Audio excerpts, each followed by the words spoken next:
Someone disappears without a trace. The world watches, expecting an abduction.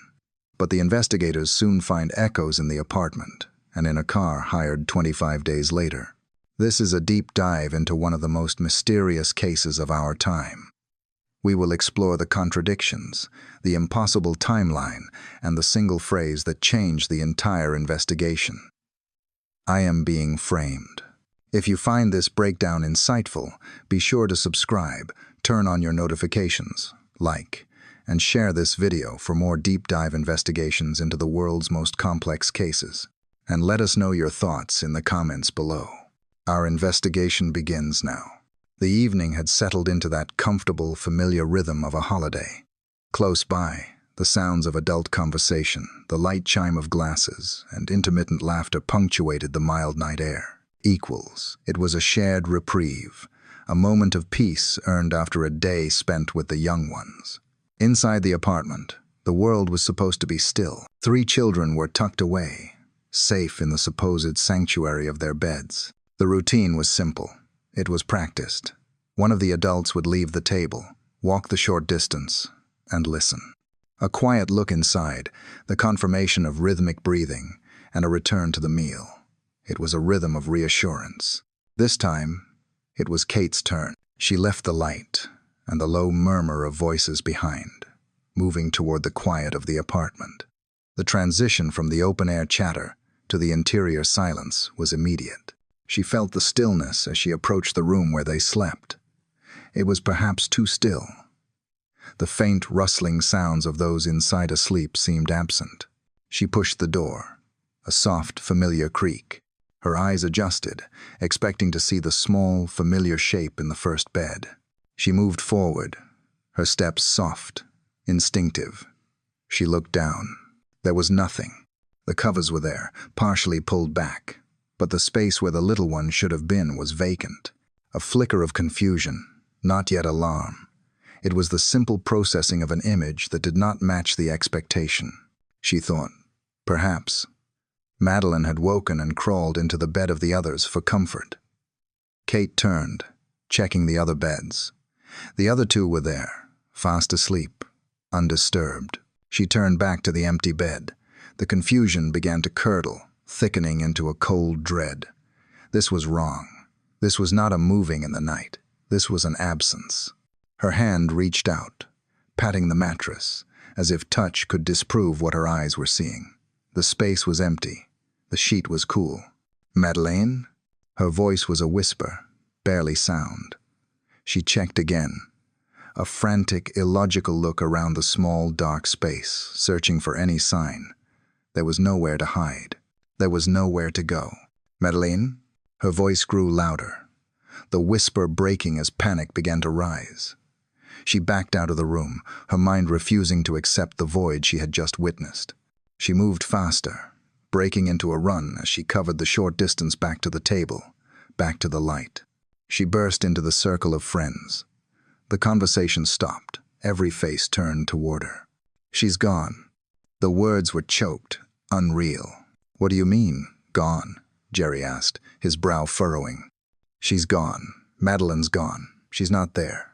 The incomprehension on their faces lasted only a second before the shared electrical charge of panic ignited. Chairs were scraped back. Jerry was already running, covering the ground back to the apartment, with Kate just behind him.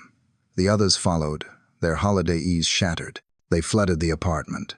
Lights were thrown on. The room, moments ago a place of quiet, was now the epicenter of a frantic, desperate search. They were calling her name, loud now. They looked in places where someone could not possibly be. Under the beds, in the wardrobes. The other 2 woke, startled, their cries adding to the sudden chaos. The search spilled out of the apartment within minutes. The parents, the friends, they were running now, fanning out into the surrounding pathways. They were calling her name, the sound cutting sharply into the night. Madeleine, that single name, shouted into the darkness, over and over. The realization was dawning on all of them. This was not someone wandering. This was not a game. The peaceful world of their holiday had just been shattered. Staff were alerted. The first calls were made, the ones that change everything. The machine of official procedure began to stir, its heavy gears grinding into motion. The search was no longer just a few panicked parents. It was becoming something else. The world had not yet begun to watch. But in that apartment, in that resort, the air was thick with a single, agonizing, unanswered question that hung heavier than the night itself. Where was she? The night of adrenaline and raw, screaming panic dissolved into the slow, cold mechanics of an official investigation. The hours that followed the first frantic searches were not a blur. They were a hyper, detailed, agonizing repetition. They were no longer just parents. They were witnesses. They were the center of a procedural vortex. Questions, the same ones, asked in slightly different ways, by different people in formal attire. The timeline. Who went? When? What did you see? What did you hear? What did you not hear? They sat together, always together. A single unit, their private shock, now encased in a shell of public necessity. They were doctors. They understood the need for precision, for facts, for a clear recitation of events. They provided it. They recounted the checks, the dinner, the rotation. They explained the system they had established, the one that was supposed to guarantee safety. Then the world arrived. It was not a gradual arrival. It was an invasion. It came with the sharp, rapid clicking sounds of cameras, a noise like 1,000 insects. It came with the low hum of broadcast equipment. They were told they needed to appeal for help, that they needed to use the attention. To do that, they had to step into the glare. Their first public appearance was a lesson in opposing forces. Inside, their beings were vibrating with a singular, primal scream for their loved one. But on the outside, they presented a facade of controlled, focused resolve.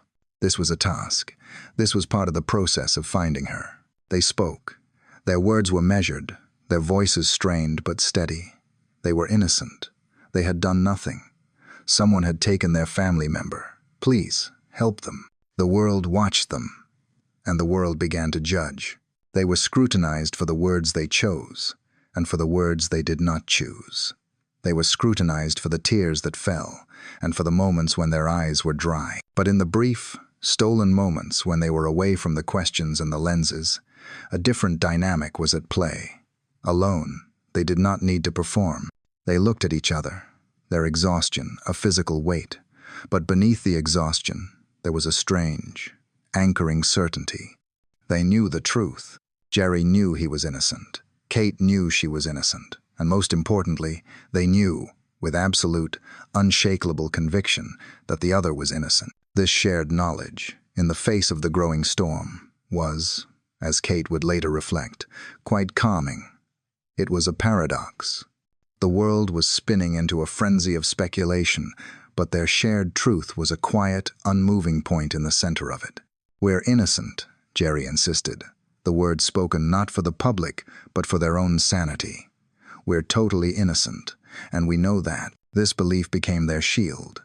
They believed in the process, in the investigation. Why wouldn't they? They believed it would uncover the truth, and their truth was simple. "They're not going to show anything to implicate us," he reasoned, his medical, logical mind trying to impose order on the chaos. "So, I'm not concerned." They were not scared of the evidence. They were not scared of the science. They were not scared of the DNA tests that were surely being conducted. They were, in fact, impatient for them. They craved the results. "If there is anything in the DNA results," Kate maintained, "and we don't know them, there is nothing in those tests related to us that will show anything other than completely innocent." They believed this. It was the one piece of solid ground they had to stand on. The evidence would set them free. The evidence would prove their story. "We will be eliminated," Kate said, the words a statement of fact, not hope. "I'm confident of that, because we have done nothing." But a deep and dangerous disconnect was forming. The world, deprived of a suspect, did not see their shared confidence as the calm of the innocent. It was beginning to be interpreted as the coldness of the detached. Their unity, their steadfast insistence, their very lack of public hysteria, was becoming, in itself, a reason for suspicion. They were united in their truth. But that united front was already beginning to look like a conspiracy. The investigation, fueled by human energy, had reached a point of friction. The searches had yielded nothing. The interviews, repeated and circular, had produced no new avenues. The official narrative remained fixed on an abduction, a stranger in the night. But the absence of progress was becoming palpable. The ground, searched and researched, remained barren. It was time for a different kind of witness. They were brought in from the United Kingdom, specialists whose senses operated on a level beyond human perception. They were not investigators who looked for clues. They were instruments that detected echoes. They were detection dogs, accompanied by their dedicated handlers, and they were trained for very specific, very distinct tasks. One animal was trained to identify the scent of human blood, a trace that could linger long after it was visible to any eye. The other was trained for something far more specific. It was trained to detect the unmistakable, unique chemical signature of human decomposition, the scent of the deceased. This was a significant escalation. The deployment of these animals signaled a quiet but profound shift in the investigation's focus. They were not just looking for a missing person. They were now, officially, looking for signs that someone might no longer be living. The handlers brought the animals to the apartment. The location was now quiet, a sealed unit of memory. The energy of the first night's panic was long gone. The animals were brought in one by one. The process was methodical, patient, and silent. The handlers guided them through the spaces where the family had lived, where they had slept. The first dog, the blood specialist, moved through the rooms. It worked. It searched. Then, the second dog was brought in. The cadaver dog. This animal moved with the same focused intensity. It passed through the entrance. It moved through the main living space. The handler watched, allowing the animal to follow the faintest currents of scent. The dog moved toward the area near the sofa, the spot where the family had relaxed. And then, it stopped. The animal's behavior changed instantly. The searching pattern broke. It became fixed, its attention locked onto a specific location. It alerted. The signal was clear, unambiguous, and positive. The handler confirmed the reaction. The scent was present. The dog was signaling that here, in this holiday apartment, in the space behind the sofa, it had detected the lingering echo of death. The implications of that single, silent alert were immediate and devastating. This was not the scent of an abduction. This was not the scent of someone who had been carried away. This was a scent that should not have been there. The air in the investigation changed. It was no longer a simple case of a person missing from a room. The room itself now held a secret. The first piece of physical, scientific evidence had surfaced, and it did not point toward the door. It pointed to the floor. The confident, united front of the parents, their certainty that the evidence would only prove their innocence, was about to collide with a cold, chemical fact that suggested a completely different narrative. The echoes in the apartment had begun to speak. The alert in the apartment was a silent detonation. It was a piece of information that the investigators now possessed, a heavy secret that altered the shape of every question they asked. But it was not public. Outwardly, the search for the missing individual continued with the same desperate, public intensity. The appeals continued. The faces of Kate and Jerry, etched with strain, were a constant presence. Time, which they had prayed would bring answers, was instead becoming a thick fog. A day passed, then a week. The weeks began to bleed into one another, forming a solid block of agonizing uncertainty. Life, in its most basic, practical form, had to go on. They were no longer temporary visitors caught in a nightmare. They were now residents of this ordeal. They needed to coordinate. They needed to move between the town and the expanding search areas. Nearly 4 weeks after Madeleine had vanished, they hired a vehicle. It was a mundane act, a necessity. A silver-colored rental car, anonymous and functional, obtained to help them manage the logistics of their own tragedy. It was just a way to get from one place to another. But for the investigators, the car was not just a tool. It was a new element. It was a new, contained environment that had entered the family's immediate orbit. And the specialist team, the handlers of the dogs that had provided the first disturbing echo, were recalled. This was routine procedure. Any new location associated with the subjects must be examined. The handler, Martin Grime, approached the silver car. The same process was initiated, the same quiet, methodical protocol. The first animal, the blood detection dog, was brought to the vehicle. Then, the second animal, the cadaver dog, the same one that had alerted with such certainty inside the apartment. The dog began its circuit. It moved along the side of the car.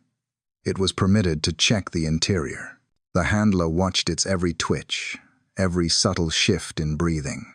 Then the animal was brought to the rear of the vehicle, to the boot, the luggage compartment. The change in the animal's behavior was instant. It was not a hesitant signal. It was a strong, sharp, definitive alert. The dog's focus became absolute. It was the same scent. It was here. The handlers confirmed the reaction. The scent of human decomposition was present in the boot of the car. A quiet, cold paralysis struck the investigation. This was not just a second alert. This was a paradox. This was an impossibility. This was the 25-day gap. The individual had vanished 25 days prior. The car had been hired 25 days after that event. It had no connection to the apartment. It had no connection to the night of the disappearance. How could the same biological signature, the trace of death detected in that holiday room, now be found in a car that was not even present? A scent cannot wait. A scent cannot move on its own. A scent cannot bridge a gap of 25 days and transplant itself from a sealed room into the boot of a newly rented car. The logical chasm that opened up was terrifying. The only explanation that could connect the two alerts was that the source of the scent had been moved. The alert in the apartment had suggested a terrible event. This second alert, separated by that impossible span of time, suggested a deliberate, conscious act of transportation. The narrative of an abduction, already weakened, now faced a direct contradiction from which it might never recover.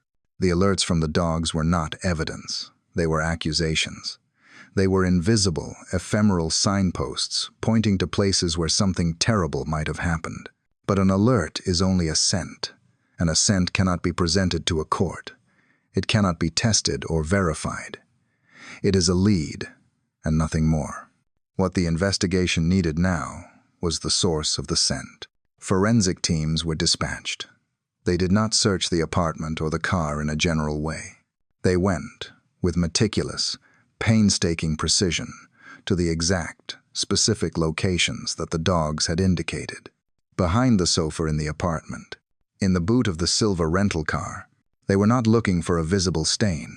They were looking for the microscopic. They used swabs, fine tapes, and specialized vacuums. They were hunting for the single fiber, the stray hair, the microscopic trace of fluid that the dogs had detected. These samples, small and seemingly insignificant, were sealed, labeled, and transported. They were sent far from the emotion of the case, to a sterile laboratory where they would be subjected to the cold, objective logic of science. The laboratory technicians received the material. Their task was not to interpret, but to extract. They applied chemicals. They spun the samples in centrifuges. They began the delicate process of amplification, a technique designed to take a tiny, degraded fragment of genetic material and copy it, again and again, until it was substantial enough to be read. They were working with low copy number samples, the most difficult and controversial type of evidence. This was not a fresh, clear sample. This was a genetic ghost, a whisper of a profile that had been exposed to time, to heat, to decomposition, to potential contamination. After a long, methodical process, they managed to extract a profile. It was not complete, it was damaged, but it was there. The technicians isolated what they could. They found a total of 19 genetic markers. Now came the critical phase. This fragmented profile was laid side by side with the clean, known, complete DNA profile of Madeleine. The comparison began, a simple matching of data points. Marker 1, a match. Marker 2, a match. Marker 3. A match. The process continued, one marker after another. The partial profile from the car and the profile from the apartment were aligning with the profile of the missing individual. Marker 10. A match. Marker 12. A match.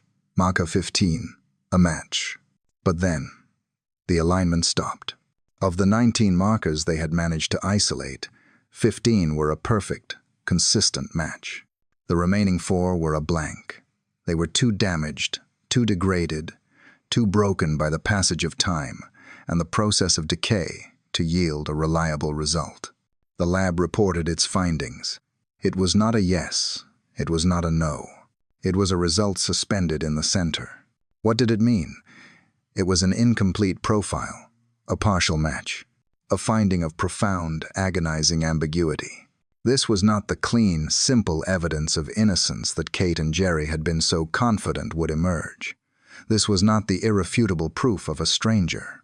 But it was also not the definitive, final evidence of a death that investigators might have anticipated after the dog alerts. It was 15 markers, 15 points of connection, and 4 points of void. The science, which was supposed to provide a definitive answer, had instead presented the single most complex puzzle of the entire investigation. The evidence did not exclude Madeleine as the donor. It simply, and terribly, refused to confirm her. The forensic report, with its 15 points of connection and 4 points of void, was not an answer. It was a schism. The document landed in the hands of the Portuguese investigators, and immediately it was measured against their own rigid, unyielding legal standards. The Portuguese system was built on a foundation of certainty. To declare a match, to formally identify a person from a genetic sample, the standard was absolute. All markers had to align. A complete profile was required. Anything less was not a profile at all. By this strict definition, the report was officially classified. The word used was inconclusive. It was a technical, procedural term, but its impact was paralyzing. Inconclusive meant the evidence could not be used. It could not be presented as a positive identification of the missing individual. In the eyes of their law, the 15 markers were statistically interesting, but forensically useless. The case, in terms of hard proof, had hit a barrier. The science had failed to provide the necessary confirmation, but this official classification created a deep, internal conflict. It felt wrong. It felt like a denial of the physical reality the investigators had already witnessed. The dogs, specialized and reliable, had alerted. The scent was real. The chemical echo was real. The partial match, with 15 points of alignment, felt too powerful to be mere coincidence. Inconclusive felt like a word to hide behind, not a reflection of the truth. And there was another, conflicting perspective. The British advisors and forensic experts, observing the case, read the exact same report and came to a completely different and far more terrifying conclusion. Their system was not built on absolute certainty. It was built on the powerful, overwhelming force of probability. To the British mind, inconclusive was not the right word. The right word was damning. 15 matching markers was not a failure. It was a statistical explosion. The likelihood of another individual, chosen at random, sharing those same 15 genetic points was so infinitesimally small as to be functionally impossible. In the United Kingdom, this report would not have been a barrier. It would have been a battering ram. It would have immediately met the threshold for probable cause.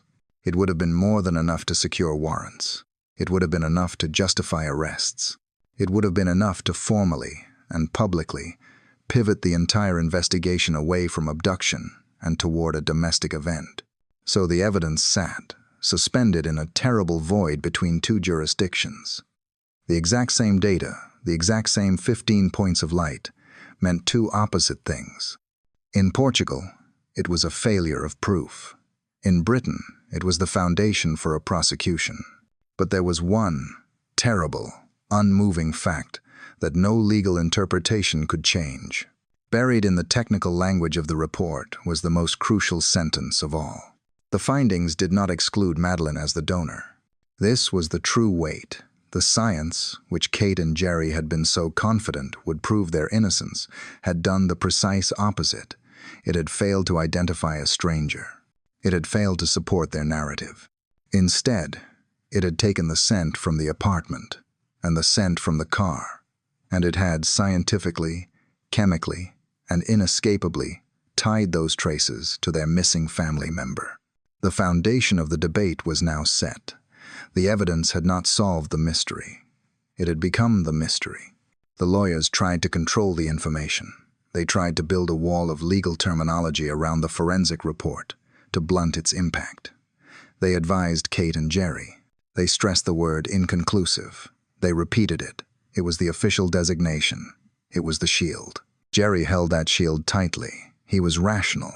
He was focused. He repeated the word back to his advisors, to his wife. It is inconclusive. That means it is nothing. We are innocent. We know the truth. This changes nothing.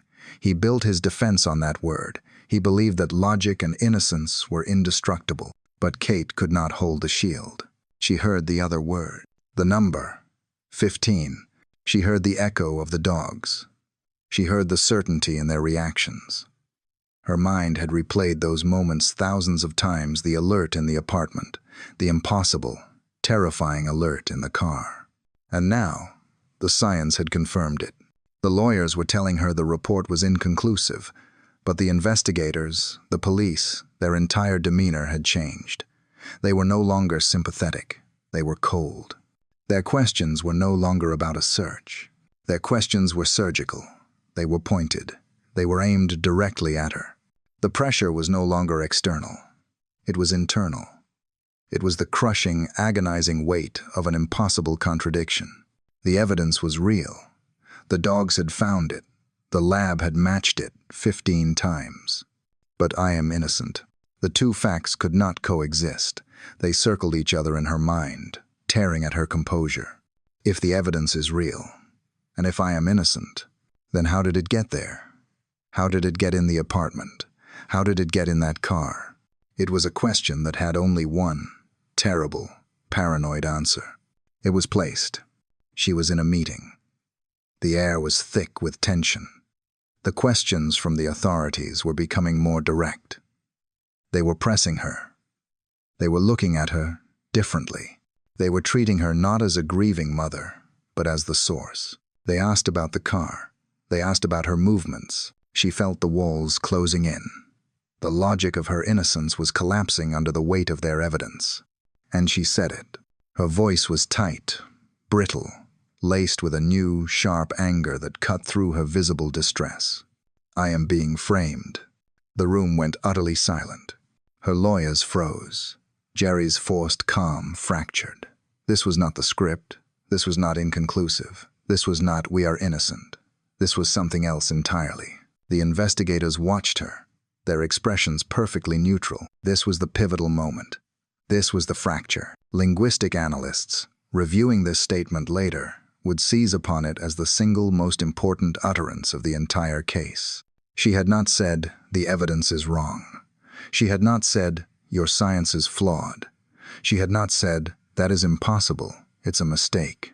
By saying I am being framed, she had done something profound. She had implicitly accepted that the evidence was real. She was not denying the existence of the genetic material. She was denying her responsibility for it. In that single sentence, Kate McCann acknowledged that evidence indicating her loved one was deceased existed, and that it was powerful enough to incriminate her. She was arguing that this real, tangible evidence had been collected, stored, and deliberately planted by some unknown, malevolent force to link her to the death. The abduction narrative, which had been the foundation of their entire public defense, suddenly vanished. In its place, Kate herself had introduced a new, far more complex and dangerous scenario. She had placed herself at the center of a conspiracy, and in doing so, had admitted that there was, in fact, something to be concealed. Kate's declaration, I am being framed, did not produce the outrage or panic she might have expected. Among the investigators, it was received with a cold, procedural stillness. Her words were not an emotional outburst to them. They were a new, testable hypothesis. A claim of being framed is a claim of a conspiracy. And a conspiracy, like any other event, leaves a logistical footprint. They began, calmly and methodically, to deconstruct what her claim truly meant. For this new scenario to be true, they had to accept a series of complex, high-risk actions. First, some unknown person, a framer, must have obtained biological samples from Madeleine, samples potent enough to trigger decomposition dogs. This implies the framer had access to Madeleine after a fatal event had occurred. Second, this framer, having collected this horrific, incriminating material, chose not to dispose of it. Instead, they decided to preserve it. They had to store this unstable, degrading biological trace for days, perhaps weeks, waiting for an opportunity. This, in itself, was an enormous risk. Third, this framer, operating with malice and foresight, had to plant this material. They had to plant it in the holiday apartment, behind the sofa. And then, they had to plant it in the silver rental car. It was this last step that stopped the analysis cold. The investigators looked at their own records. They examined the dates, the timeline, and the framing theory began to unravel. The McCanns did not hire that specific silver vehicle until 25 days after Madeleine was reported missing. For more than 3 weeks, that car was just an anonymous unit in a rental fleet, miles away, uninvolved. Kate's claim required the investigators to believe a narrative that defied all logic. It meant that on the night of the disappearance, or shortly after, the framer collected the samples. Then, this person, this extraordinarily patient and malevolent conspirator, held onto this evidence. They held it while the world's media descended. They held it while the apartment was searched. They held it, risking discovery every single second, for 25 days. But even that was not the most difficult part. Her claim required the investigators to believe that this framer had predicted the future. How could this person have known, on day 1, that 25 days later the McCanns would hire that specific car? How could they have known which vehicle, out of all the vehicles in Portugal, to target? The logistics of it were impossible. Did the framer follow the McCanns to the rental agency and then, in a feat of breathtaking stealth, break into the car and plant the traces without being seen? Or was the framer inside the rental agency? Did they somehow have access to the fleet, planting evidence in a random car, hoping that one day the McCanns might rent it? Every thread of the framing theory, when pulled, led to a paradox. It required a perpetrator who was both unbelievably reckless, holding on to decomposing evidence for weeks, and yet possessed a godlike, impossible foresight. The theory appeared difficult to reconcile with the simple, linear passage of time. The 25-day gap was not just a gap, it was an abyss, a void where the logic of her defense collapsed. Kate's statement, intended as a shield, had instead become a puzzle that she herself could not solve. It raised a more terrifying question. If a frame-up was logistically impossible, what was the alternative? The framing theory had collapsed under the weight of its own impossible timeline. The 25-day gap made a stranger, an external enemy, a logistical phantom. But what if the framer was not an outsider? This new question shifted the suspicion from the realm of fantasy to the immediate, terrifying, and personal. If the conspirator was not a stranger with impossible foresight, then they had to be someone who did not need foresight. They had to be someone who had access, someone who was present, someone who was inside the circle. The first and most obvious target of this accusation was the police force itself. It was a volatile, explosive suggestion. Did the Portuguese investigators, frustrated by a lack of progress and suffocated by the world's media, decide to manufacture their own solution? Did they, in their desperation to close the case, plant the material themselves? This theory had a certain, cynical logic. The police had total access to the holiday apartment. They could have planted anything they wanted, but the car, again, was the problem. And more importantly, where did they get the samples? If the police had found Madeleine's remains, collected samples, and then planted them, they were not just framing Kate. They were engaging in a cover-up of a discovery that would have solved the entire case. It was a conspiracy so vast and self-defeating it bordered on the absurd. Why frame her when they could have simply announced the finding? The accusation hung in the air, corrosive and unproven. If not the police, then who? The circle of suspicion had to shrink, pulling tighter, closer to Kate herself. It moved to the group, the friends, the Tapas 7. They were there that night. They were part of the shared alibi, the shared timeline, the shared trauma. They were the only other people with intimate access to the events of that evening. Did one of them know something? Had one of them acted, either in panic or with some hidden motive, to move evidence, to hide a truth, only to inadvertently create the trail that led to the car? Was this a bungled attempt to help? An act of loyalty that had twisted into an act of betrayal? The investigators looked at them. They questioned them. They mapped their relationships.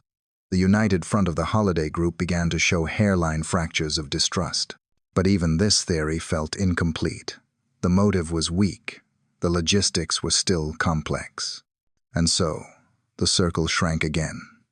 It contracted to its smallest possible size, excluding everyone, until only 2 people were left inside: Kate and Jerry. This was the final, unthinkable possibility, one that the investigators, the public, and perhaps even Kate herself had resisted. What if the framer was her husband? This was not a theory born of emotion, but of a cold, pragmatic analysis. Jerry was the only other person in the world who bridged the entire timeline. He was in the apartment on day 1. He was in the rental car on day 25. For him, the 25-day gap was not a logistical impossibility. It was simply time. The motive here was dark, complex, and terrifyingly rational. If a tragedy had occurred, if a terrible secret had to be kept, Jerry was known as the pragmatic one, the focused one, the one who could make the hard decisions. What if he saw the investigation closing in? What if he knew that traces would eventually be found? What if he made a calculated, impossible choice to control the narrative, to ensure that if the secret ever came out, it would point in one clear, contained direction? It was a horrific thought. To sacrifice one to save the rest. To protect the twins, to protect the family name, by creating a single plausible target. The evidence itself seemed to support this awful logic. The reports were specific. Traces were reportedly found on her items. On Kate's clothing. On the small, soft toy. But nothing, it was said, was ever found on Jerry's clothing. The placement was precise. It was curated. It felt less like a panicked frame-up and more like a surgical redirection of guilt. There were even whispers, reports from within their own extended family, that Jerry's relatives were quietly bracing for Kate to be charged, as if it were an expected, unavoidable outcome, as if, in some way, it suited the larger purpose of containment. The framing theory, which Kate had created as a desperate shield, had mutated. It had turned inward, transforming from a defense against a stranger into a terrible accusation, poisoning the last sanctuary she had. The theories about who the framer might be, police or husband, were dark and intricate. They twisted the narrative into agonizing shapes. But both of these scenarios, the external conspiracy and the internal betrayal, depended on one single, unspoken assumption. They both required that the framer had access to the source. To plant biological traces, one must first possess biological traces. To possess those traces, one must have had access to the origin of the material itself. And this created the greatest contradiction of the entire case. A paradox so vast and so simple that it threatened to invalidate every other theory. If the Portuguese authorities had truly discovered Madeleine's remains, why was the case not solved? If they had, at any point, located the source of the samples, the investigation would not have become complicated. It would have ended. There would have been no need for an elaborate, high-risk international incident causing frame-up. There would have been no need to plant traces in a rental car. They would have had the proof. Had such a discovery been made, the procedural path would have been swift, public, and final. The authorities would have declared the case solved. They would have announced the tragic finding, presented the irrefutable proof, and filed charges based on that discovery. The global search, The millions of euros, the agonizing pursuit of abduction theories, it all would have stopped instantly. But it did not stop. The police never made that announcement. They never confirmed the discovery of remains. They never produced the source. Without that, the idea of a police-led framing operation appeared incomplete, illogical, and self-defeating.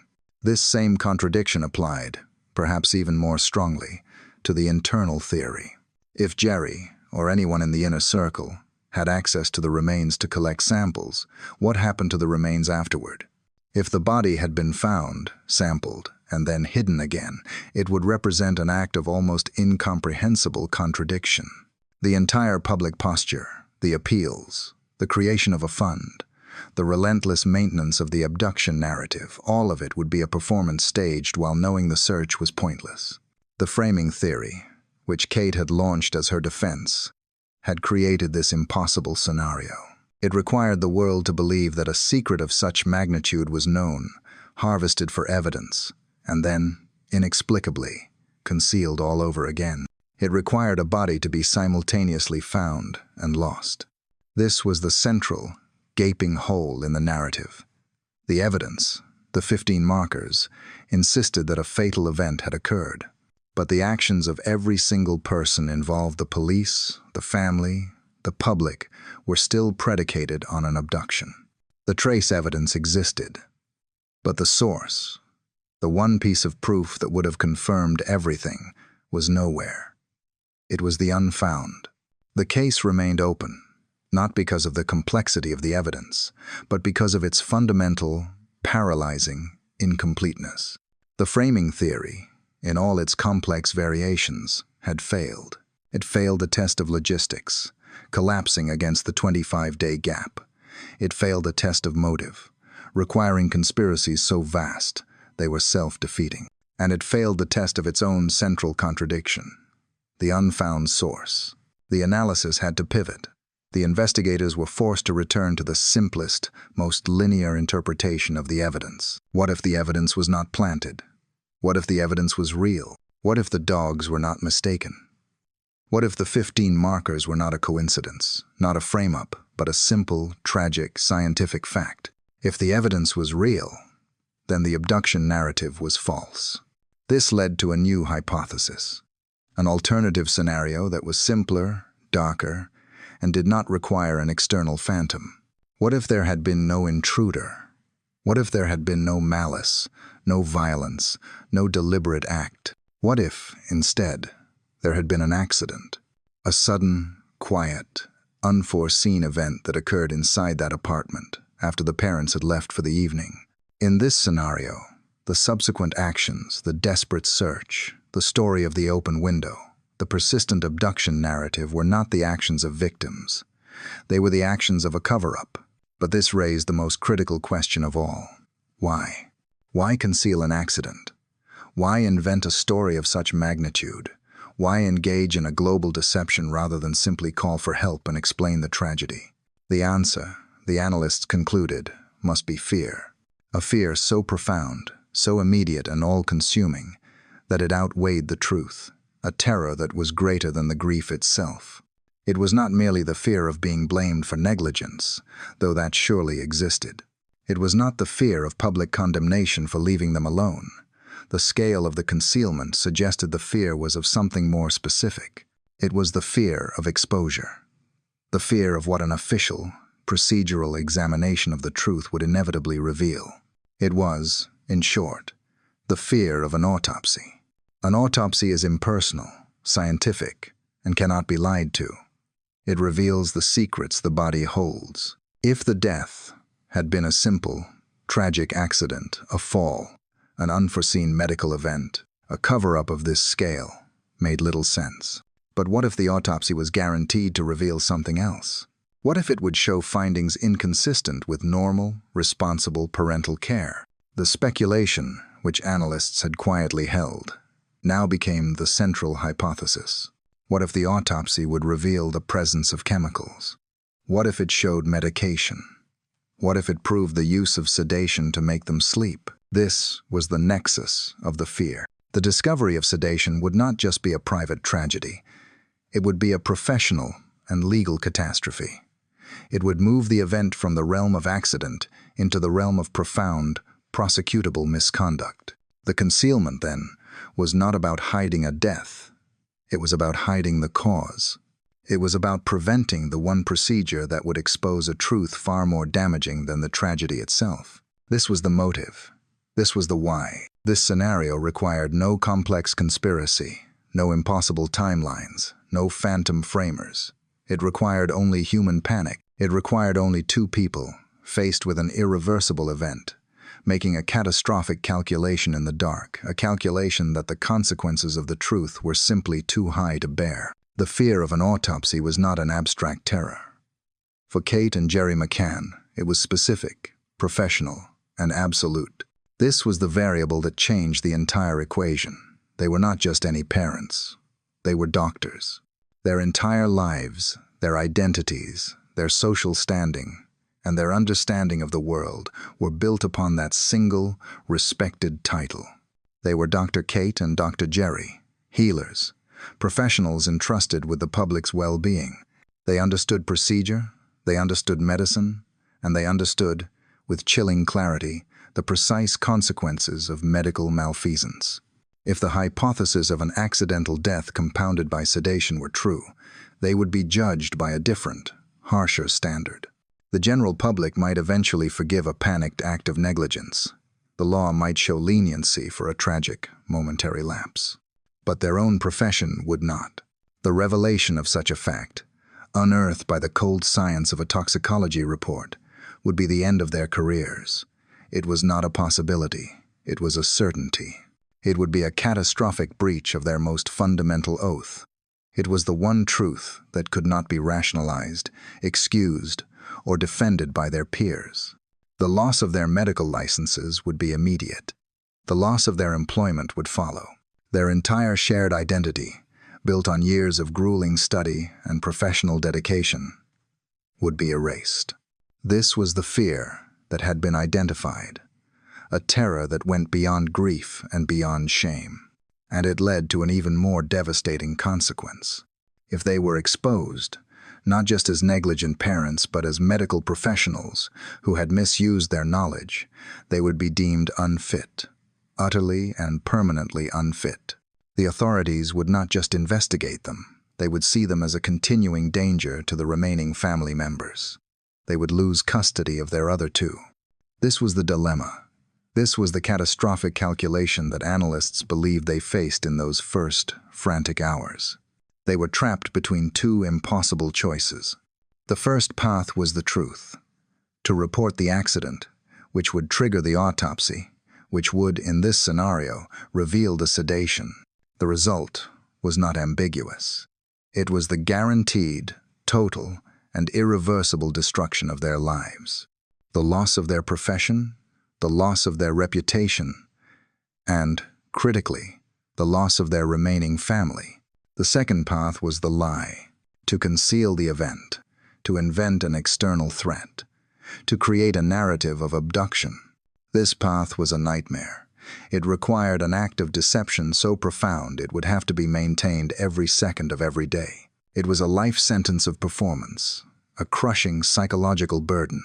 It was an agonizing betrayal of their daughter's memory. But it offered one thing the first path did not. It offered a chance. It was a desperate, terrifying gamble.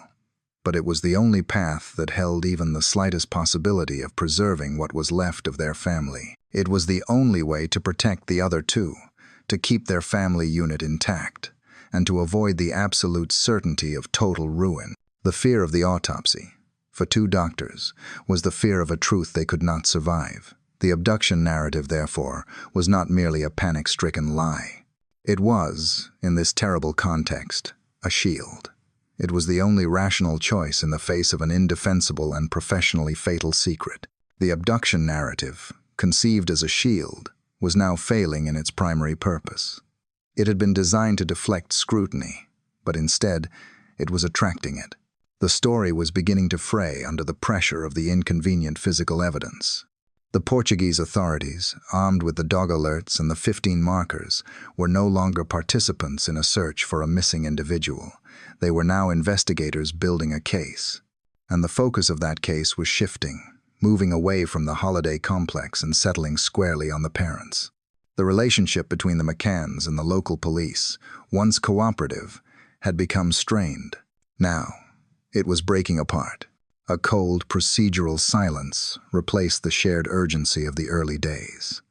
The investigators stopped sharing information. The family, sensing the change, retreated and fortified their own position. Two distinct, opposing narratives were now at war. On one side, the police pursued the logical, linear path dictated by the evidence. That path pointed inward, toward the apartment and the family. On the other side, the McCanns escalated their public campaign, insisting on the abduction, criticizing the local investigation, and appealing to a higher court of international public opinion. This created an atmosphere of intense friction. The investigators saw the media campaign as an attempt to obstruct and control the narrative. The family saw the police's focus on them as a betrayal, a waste of precious time that should have been spent searching for their loved one. The trust was not just broken, it was inverted. Each side now viewed the other as an antagonist. It was in this environment of escalating suspicion and mutual distrust that Kate made another critical statement. The pressure had been building for weeks. She was being questioned, her words analyzed, her movements scrutinized. She was no longer being treated as a grieving mother, but as a person of interest. During a moment of perceived frustration, she was reported to have said it. "Police don't want a murder in Portugal." The words landed with the force of a confession. Analysts seized upon the sentence. It was not a denial. It was not a plea for help. It was an accusation. But it was also, they argued, a profound revelation. Why, they asked, would she use the word murder? Her public story, the only story, was abduction. An abduction is not a murder.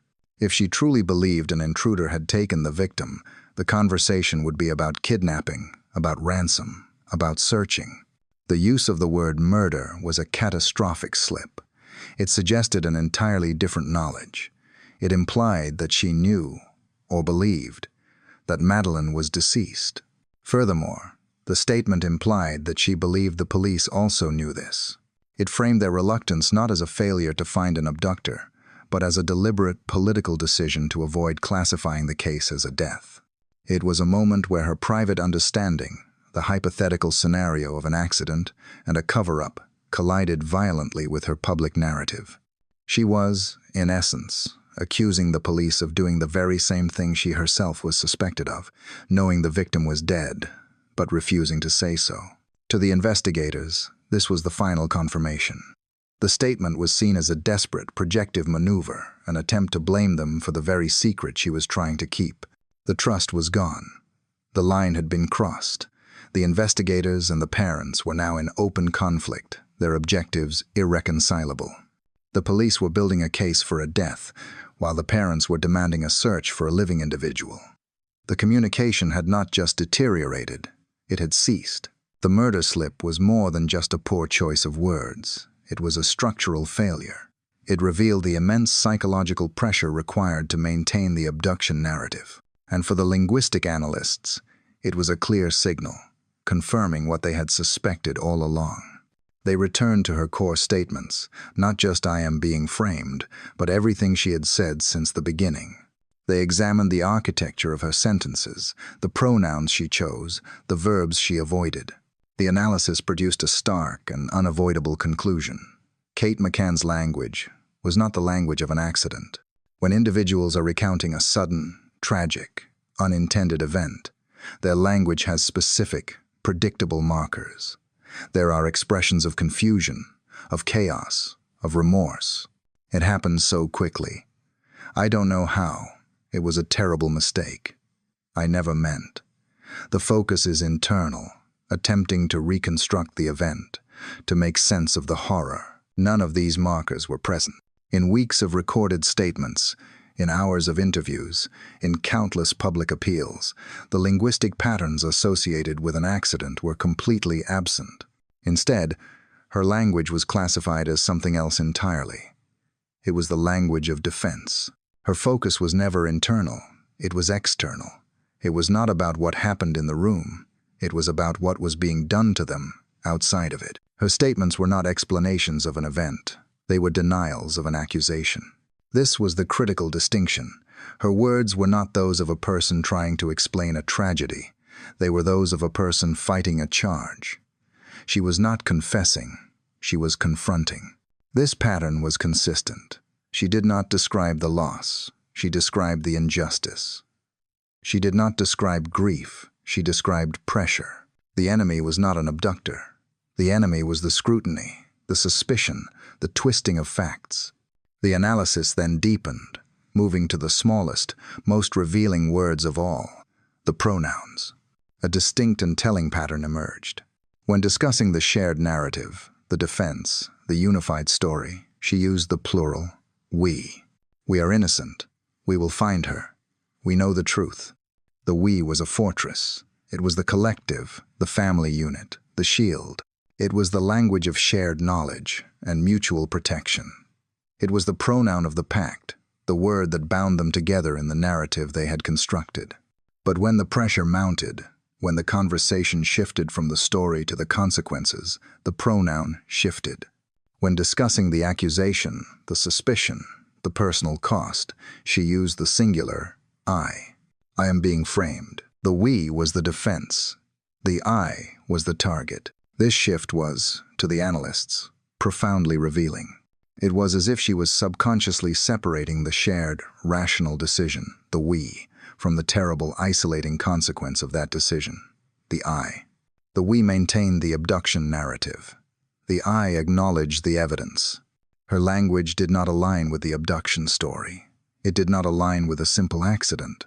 It aligned perfectly with the hypothesized scenario, a concealed event, a rationalized cover-up, and the subsequent agonizing defense of that decision. She was not struggling to explain what had happened. She was struggling to survive what she had said. Her own words had become the most significant evidence against her. The investigation, the analysis, and the public scrutiny did not end with a resolution. They ended with a fracture. The case broke apart into two distinct, irreconcilable narratives. One was the narrative of abduction. An external, unknown assailant. An individual stolen in the night. A family destroyed by a random, malicious act, forced to endure not only their grief but the suspicion of the world. A story of profound injustice. The other was the narrative of concealment, an internal, catastrophic event, a moment of panic, a fatal, professional dilemma, a desperate, rationalized choice to protect what remained of their family, their careers, and their other family members. A story of profound fear. These two narratives stood in direct opposition, and they could not both be true. Yet neither could be definitively disproven. The public, the media, and the analysts demanded a conclusion, but the physical evidence itself refused to provide one. The core facts, which should have illuminated the path to the truth, were the very source of the contradiction. The established facts were few, but they were absolute. The scent of death, signaled by the specialized dogs. This was a fact. The partial genetic profile, with its 15 markers of consistency, this was a fact. The presence of this material in two distinct locations, the holiday apartment and the vehicle hired weeks later. This was a fact. And the gap, the impossible, irreconcilable 25-day gap, this was a fact. These findings formed an unbreakable, contradictory loop. The scents and the markers pointed insistently inward. But the timeline, the 25-day gap, seemed to make the logistics of that scenario, the transfer of material, an impossibility. The physical puzzle was perfectly mirrored by the human puzzle.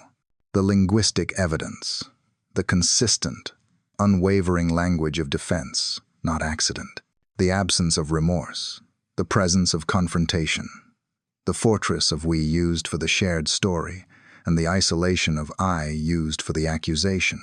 The psychological evidence, the motive, the specific, absolute, and professional terror of the doctor's dilemma. The fear of the autopsy, the loss of their licenses, the certain loss of their remaining family members. It was the only scenario that provided a why powerful enough to explain the what. In the end, nothing was proven. The abduction theory was never substantiated. The concealment theory was never confirmed. What remained was not a solution, but a void.